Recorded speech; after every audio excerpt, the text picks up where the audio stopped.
We've put energy and sort of expertise into developing young writers. My first story was a Fundza fan story because I read some of what the other kids were writing and I thought, wow, maybe I could try it and see how it goes, and I did. And people loved it and they wanted more. For me, what's the most exciting thing about the content development is developing young writers, giving them a platform to showcase their work and developing them often from Fundza fans who are students or young people just writing in who haven't been published before into commissioned writers, and some of them have become some of the most popular writers on the site.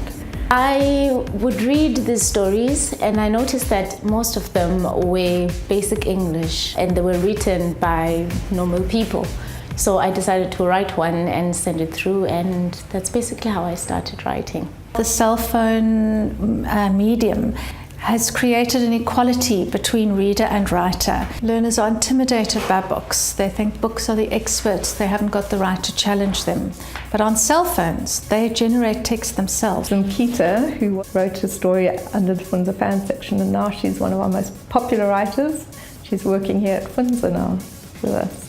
That first story, it got mixed feelings. A lot of the readers said they couldn't understand the story. It was confusing here and there, but as they went on with the story, apparently it was beautiful, and the writing was amazing. I had a way of words, and you get such comments, and yeah, it felt good.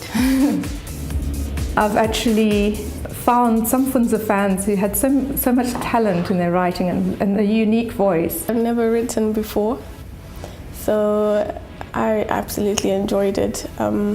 It's sort of developing my side of writing. I didn't know I could actually write. I think once someone sees their work being published on the Mobi network, they can see that there's feedback to those stories. Then they get excited again about reading, and they also want to show their family or their mum or their dad or their aunt or their uncle that they've had their work published. And it makes a real difference in their lives.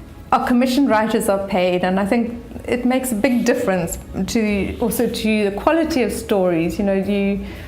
If you're being paid, your work is valued and you put in the effort. We've got fantastic writers working on the content development. We started off with very few writers, and now we've kind of grown to, I think, about 25 or 26 professional writers that are writing for us at the moment.